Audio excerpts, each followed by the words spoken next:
incredibly loud roaring engine sound, and then you heard screaming. Witnesses describe the terrifying moment when a driver crashed through a North Austin hospital. Today we learn who was behind the wheel as police continue their investigation. And some gray skies rolling in this Valentine's Day. I'll have your evening forecasts coming up. Celebration turns to chaos. Gunshots ring out as the Kansas City Chiefs Super Bowl victory parade takes place. What we've learned so far. Tonight, new information about the driver who crashed into the emergency room at St. David's North Austin yesterday. Thanks for joining us. I'm Nabil Ramadna. Britt and Daniel have the night off. The driver died and 5 others were injured, according to first responders. Austin police identified the driver as a 57-year-old woman. As KXAN Sarah Al-Shai explains, police do not believe the crash was intentional nor caused by a medical condition. Sights, blood, and just the glass. Everyone was covered in glass. Sounds. Incredibly loud roaring engine sound.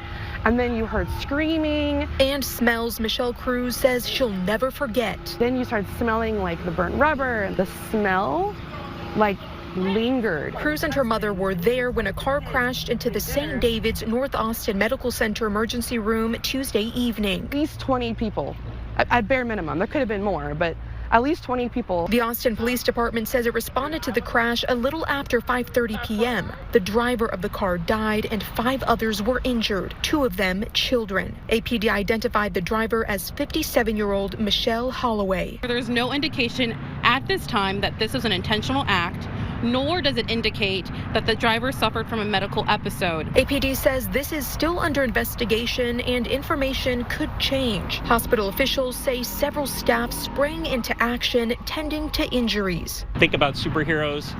Those are superheroes. Just did everything they can amidst so much chaos. A woman who works at the hospital told KXAN she was among those people. Ran back into the ER just to see if I could help, because I figured there were probably a lot of people hurt. The whole experience was a lot for Cruz to take in. I'm just thankful that, it's over. So she's focused on taking care of her mental health as she processes this. Mental images and the sounds are going to be a lot, but I think I can work through, what actually happened and knowing that, it's not going to happen again and, we're all safe. Sarah Al-Shah, KXAN News. Hospital officials say they've resumed operations and are hoping to open the north entrance where this happened this afternoon. First warning weather with Chief Meteorologist David Yeomans. Well, right on time today, gray skies have returned to central Texas, but not too big of a concern for your Valentine's plans. No rain falling from them at this time, and most of us should remain dry through the next 6 hours. 64 degrees right now, a little warmer with mainly gray skies up in Liberty Hill on the Whittlesey Landscape Supply weather camp. Coming up, I'll show you the hour-by-hour temperatures and slim chance of rain this evening. We're also tracking a significant cold front coming just as the weekend begins. We'll talk about how cold the wind chills get and where we'll have the best chance of rain. Thank you, David. 1 person was killed and as many as 15 others were hurt this afternoon as shots rang out near Kansas City's Union Station at the end of the Chiefs Super Bowl victory parade. The Kansas City Fire Department says in addition to the person killed, 3 people are in critical condition. 5 others are in serious condition and 1 is suffering from non-life-threatening injuries. Police say 2 armed people were taken into custody. It's unclear at this time what sparked that shooting. And a verdict in the $370 million civil fraud case against former President Donald Trump is expected to come down by the end of the week. According to NBC News, the judge could issue his early decision as early as Friday. The highly anticipated ruling will cap a trial that started in early October, closing arguments in the case in which the New York State Attorney General's office alleged Trump and top officials committed persistent fraud by inflating financial statements took place in January. The judge has already found that Trump and his executives engaged in fraud. He now needs to decide on the issue of intent and what penalties Trump and his company should pay. Trump, who has called the case, quote, politically motivated fraud, has denied any wrongdoing. New numbers show just how many people crossing illegally into the United States from Mexico decreased last month. According to the U.S. Customs and Border Protection, illegal crossings dropped 50% from December to January.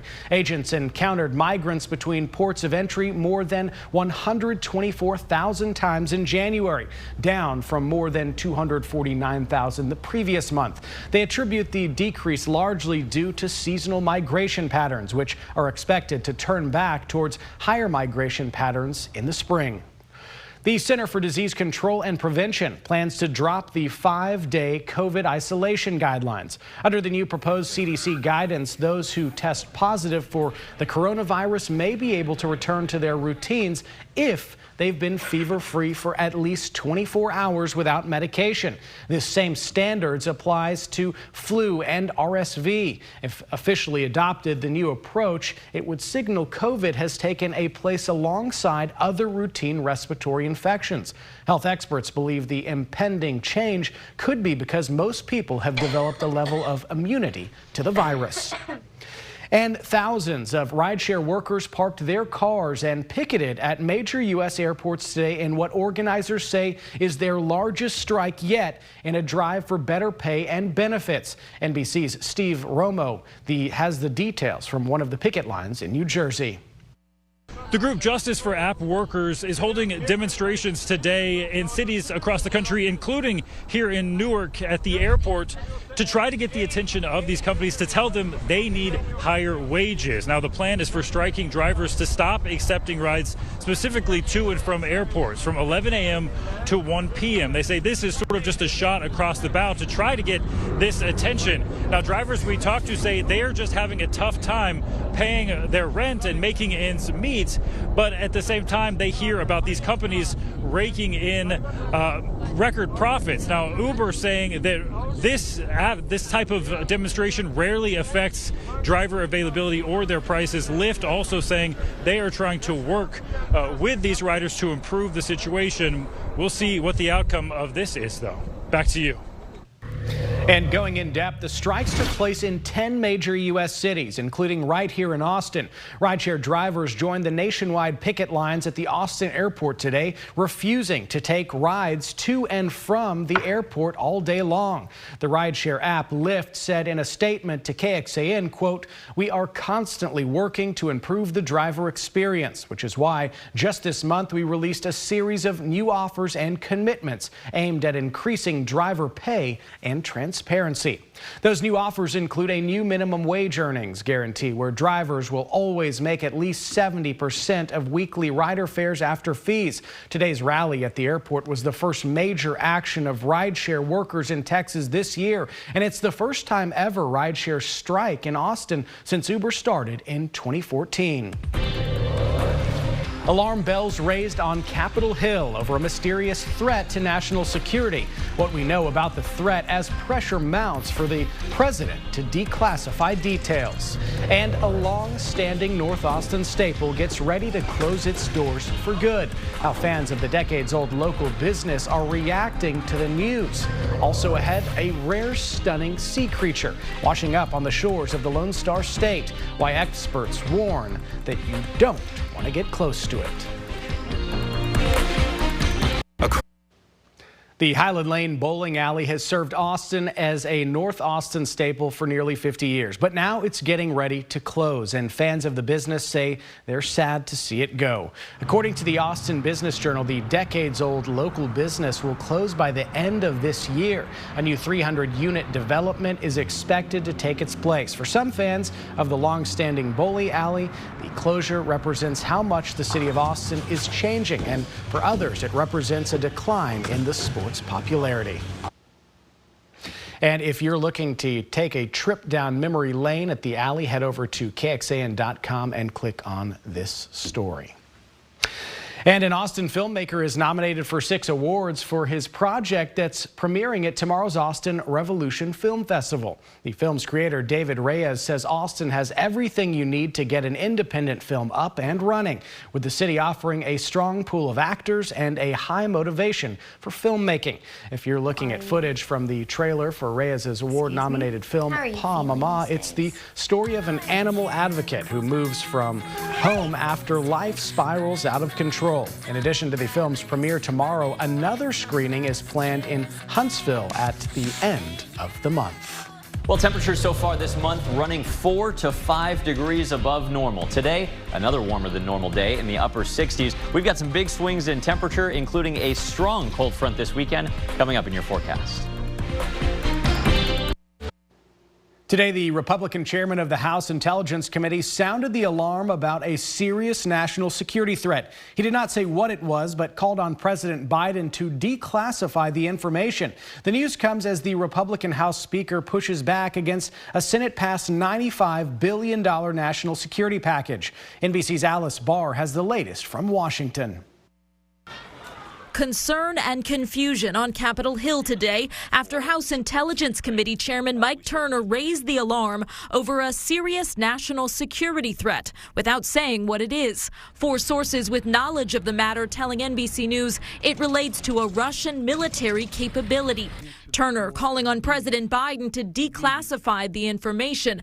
White House National Security Advisor Jake Sullivan offered reassurance, but no details. I'm confident that President Biden, in the decisions that he is taking, is going to ensure the security of the American people. Sullivan set to brief top congressional leaders tomorrow, including House Speaker Mike Johnson. Steady hands are at the wheel. We're working on it, and there's no need for alarm. At the same time, Speaker Johnson is digging in against a Senate-passed national security package to send aid to U.S. allies, including backing Ukraine in its fight against Russia. The Republican-led House will not be jammed or forced into passing a foreign aid bill that was opposed by most Republican senators and does nothing to secure our own border. Top Democrats and the White House are ramping up pressure on the Speaker to bring the bill to the floor, believing there are enough votes to pass it. Things that start overseas can rapidly become crises that we have to deal with here. And so, again, our focus is on protecting this nation. And making the case that it's in the interests of U.S. national security to stand with our allies, especially against Russian aggression. In Washington, Alice Barr, NBC News.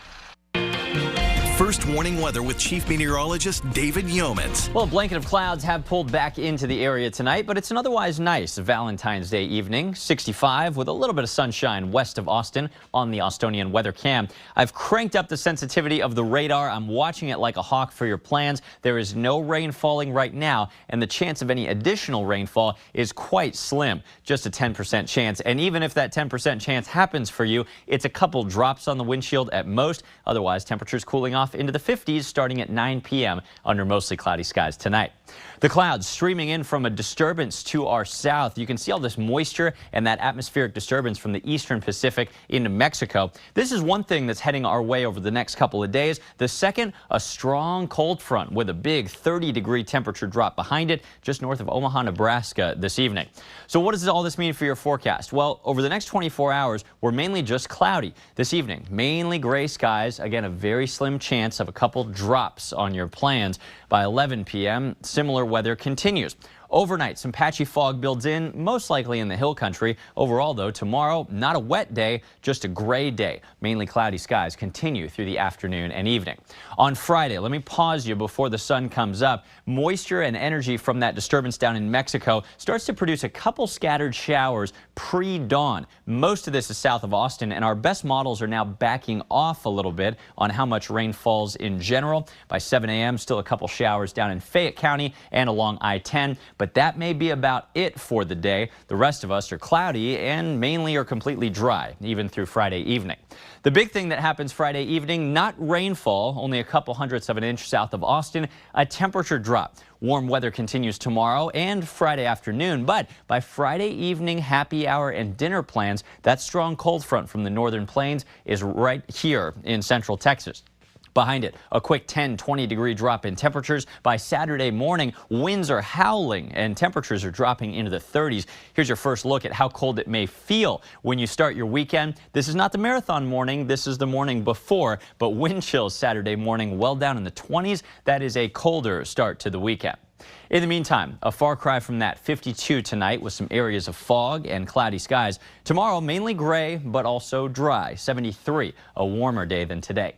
Here comes that little 30% chance of a little light rain south of Austin Friday. Gusty winds and highs struggling to reach 50 on Saturday. But great weather for the Austin Marathon early Sunday. Temperatures in the mid-30s, calmer winds and sunny skies. And look at the temperatures ramping up next week. 72 on President's Day, 80 on Wednesday, and we actually may make it through the rest of the month freeze-free in Austin. Warmer than normal weather continues for the last week of February.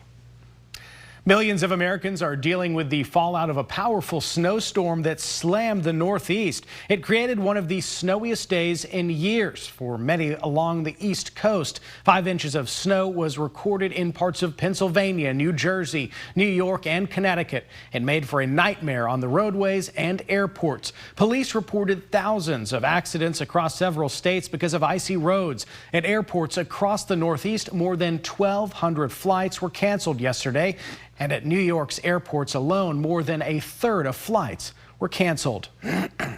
And to international news now, where efforts to broker a ceasefire between Israel and Hamas suffered a setback today as Israel reportedly recalling its negotiations team. And Prime Minister Benjamin Netanyahu accused Hamas of hobbling the high-stakes negotiations by sticking to delusional demands. Israel has insisted any ceasefire be temporary, saying that it would resume its war effort after any ceasefire until it had completely destroyed Hamas.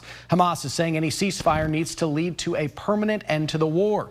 There is also a disagreement over the number of Palestinian prisoners Israel would be expected to release in return for Israeli hostages. This comes as concern grows over a potential Israeli assault on the southern city of Rafah, where more than 1.4 million Palestinians are currently sheltering. Israel says it is drawing up a plan to get those civilians out of harm's way before it mounts any attacks.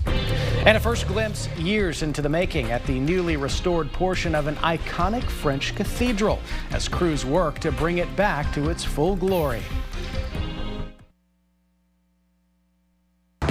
News Nation tonight. He wrote a best-selling book on Bonnie Willis and President Trump's Georgia election case. Now, as she faces allegations of misconduct, Michael Isikoff tells Leland what tomorrow's hearing could mean for her legacy and the former president's case. On Balance tonight, special guest Bill O'Reilly on Cuomo. If I'm interviewing Joe Biden, what do you think is going to happen? TV's liveliest, most honest debate. You're going to talk a lot and interrupt them. Tonight at 8/7 Central, only on News Nation. To find News Nation, go to joinnn.com. Well, they look cool, but these rare creatures have been washing up on Texas beaches, and experts say if you see them, you might want to stay away. These creatures are known as blue dragons, a sea slug species that washes up as a sign that spring is on the way. Now, according to the Heart Search Institute for Gulf of Mexico studies, every year strong southeast winds blow in, bringing rare species to shore, like Portuguese man-o-wars and by-the-wind sailors. The winds also drop the species that feed on them, like blue dragons. But be warned, marine biology experts say if you touch a blue dragon, it will release a powerful and painful sting. More of these creatures are expected to wash on shore as spring gets closer. And going in depth, the blue dragon is just the latest sea creature to recently wash up on our Texas shores. Common octopi and thousands of glassy, transparent fish were also found on the coast. The transparent fish likely washed up due to recent cold temperatures, drawing them up on shore. Now, the scaffolding covering up the Notre Dame Cathedral spire in Paris is coming down, revealing first glimpse at the work done to restore it following the destructive 2019 fire. The partial removal of the scaffolding revealed the new spire for the first time. It's topped with a golden rooster and cross. The cathedral is on track to reopen on December 8th, so unfortunately not in time for the Olympic Games, which is scheduled for July and August. And coming up tonight on KXAN, we've got Chicago Med at 7. Then it's Chicago Fire at 8, followed by Chicago PD at 9. Then join us back here for KXAN News at 10 p.m. Or join us on Hour Early for KXAN News at 9 on the CW Austin. Here's where to find us: over the air, on, through your television provider.